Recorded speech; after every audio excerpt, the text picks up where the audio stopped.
Ya, halo everybody. Halo guys, katanya anak sekarang.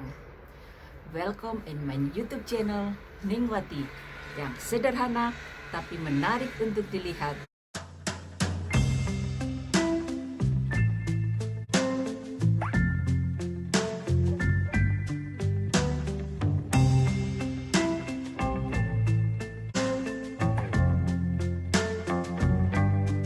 Kali ini mau membahas soal iklan untuk anak-anak kecil di Belanda. Boleh nggak itu? Karena ada yang tanya ke aku waktu itu, Ningwati, apakah anakmu nggak kamu ikutkan model iklan? Dia bilang gitu. Oh, aku berbas, aku heran kok ada yang bilang gitu. Masa di Belanda nggak ada sih gitu. Nah, sekarang aku jawab, ada.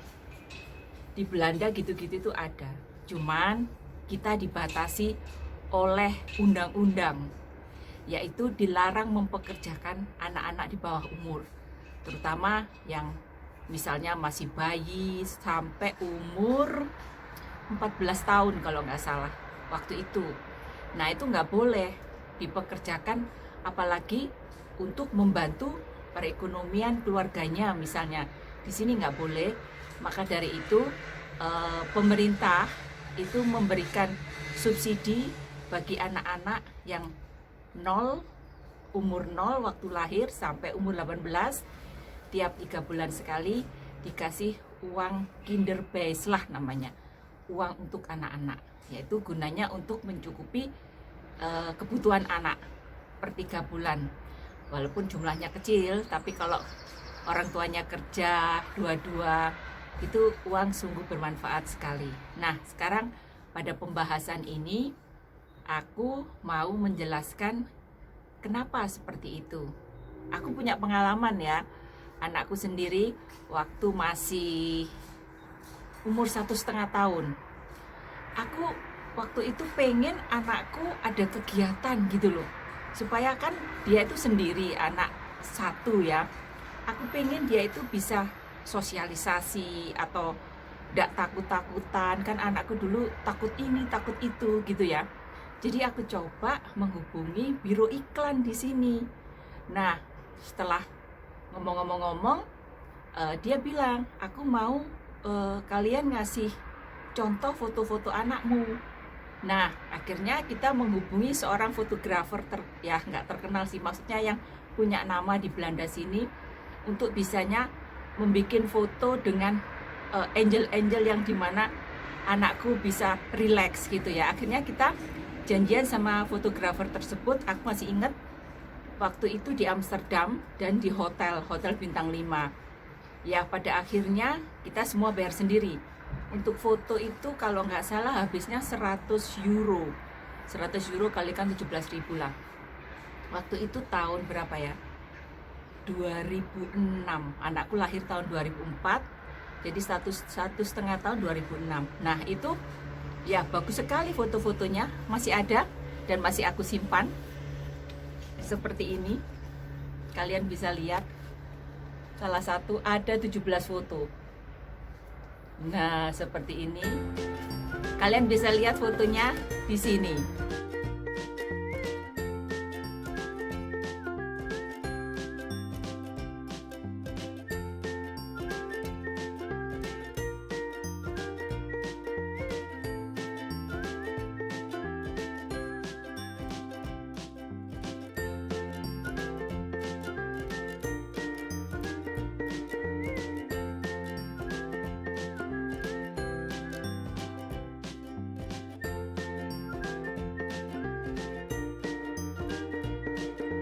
Dan setelah foto-foto itu jadi, kami kirim ke biro iklan. Juga ada CD-nya ya.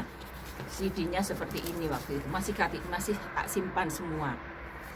Nah, setelah itu anakku dipanggil. Dia pengen lihat anakku waktu pemotretan bagaimana dengan biro iklan ini. Akhirnya kita dipanggil. Terus sebelum semuanya itu deal, kita disuruh namanya baca aturan-aturannya. Jadi setelah kita baca dengan teliti, wala gajinya untuk model iklan anak seusia gitu kecil sekali, nggak sampai 3,50 € kalau nggak salah, atau maksimal segitu. Dan itu pun untuk fun aja, untuk kesenangan, jadi bukan untuk cari duit. Kecuali anak kita nanti sudah berusia, waktu itu belum boleh ya, waktu itu 17. Kalau sekarang ngebetnya lain lagi, 14 tahun sudah bisa kerja. Nah, setelah itu tak lihat, waduh, terus juga acara pemotretan itu di sela-sela setelah sekolah, jadi hari-hari biasa. Dan tempat pemotretan itu jauh dari kotaku. Aku harus naik tren, habis naik tren naik bus, habis naik bus jalan kaki, karena tempat biro iklan itu nggak di tengah kota atau apa, nggak, di suatu desa, dan ada tempatnya itu agak blesek gitu, agak di gang gitu ya.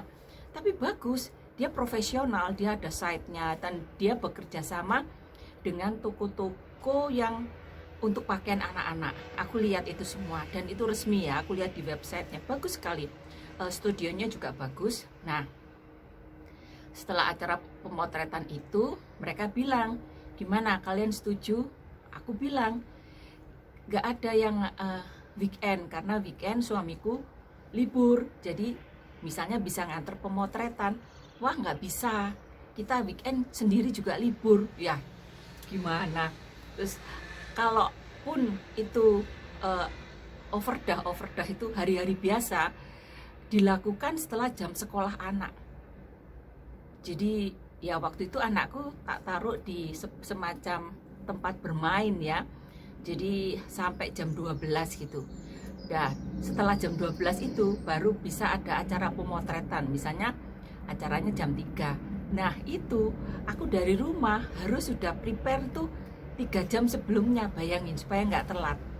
Waduh, dan kita hanya diganti uang transport, tapi untuk acara misalnya anakku nanti jadi model terkenal atau apa, ya bayarannya segitu, 3,50 € kalau nggak salah. Pokoknya nggak bisa banyak deh, nggak boleh, karena kalau itu melewati batas tertentu, batas penghasilan tertentu, itu nanti kita akan ditegur oleh pajak. Jadi sungguh-sungguh dibatasi untuk menjadi seorang model di sini. Kecuali sampai dengar umur 14, anakku masih tetap jadi model, nah itu gajinya akan dengan sendirinya naik. Sekarang gini aja, anakku kerja di supermarket 2 tahun lalu, jadi umur 15, itu 1 jam dia dibayar 3,5 €, bayangin.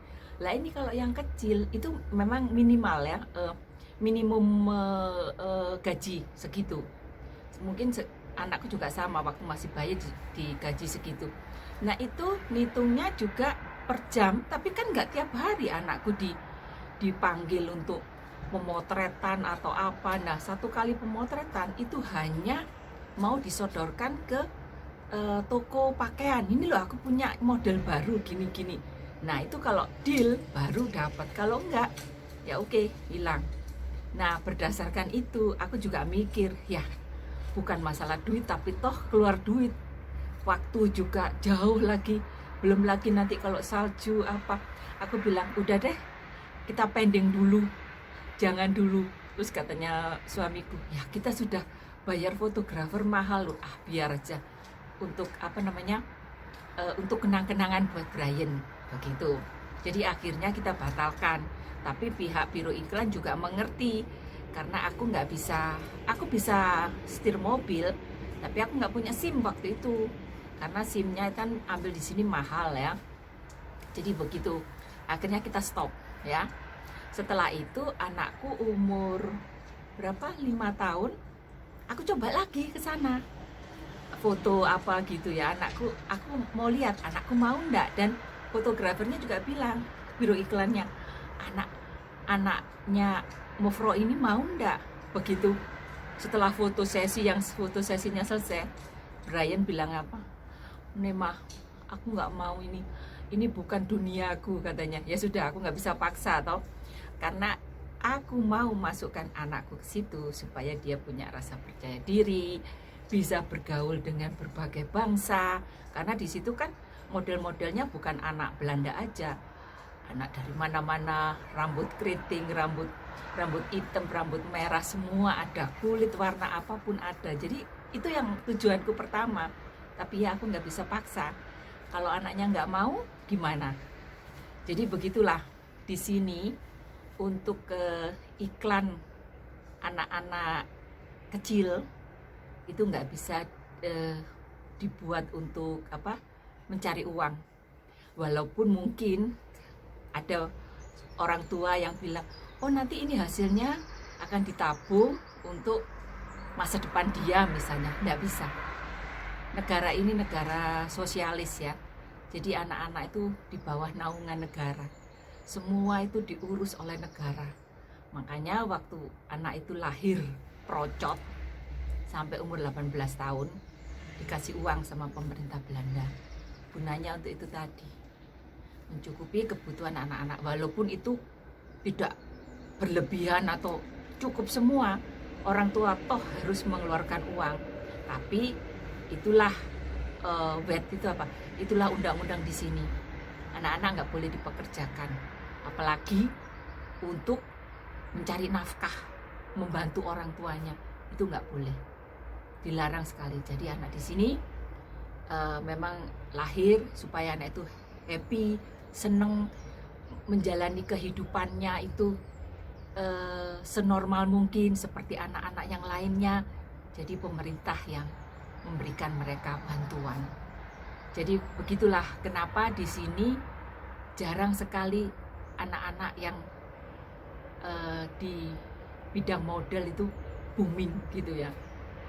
Ya karena itu tadi ada undang-undangnya, dan undang-undangnya itu keras sekali. Kalau di lampaui, yang kena itu banyak ya, biro iklannya, ya tokonya yang bayar, ya kita orang tuanya yang terima duit, itu riskan sekali.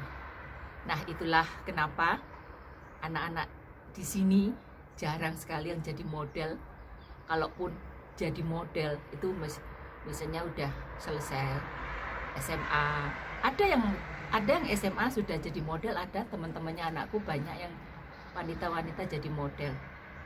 Tapi kehidupannya juga sama, nggak ada yang sampai wah gitu ya, untuk sakel untuk uang uang jajan gitulah istilahnya ya. Mereka bisa beli barang-barang karena sudah besar ya begitu, tapi nggak yang berlebihan gitu sampai jadi kaya gitu, enggak.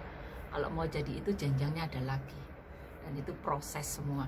Makanya bintang film di sini pun kalau pemula itu step for step, nggak langsung boom kaya gitu, nggak bisa sini karena pajak selalu mengintai. Oke? Jelas ya penjelasanku kali ini. Sampai ketemu di lain cerita, di lain vlog. Dah.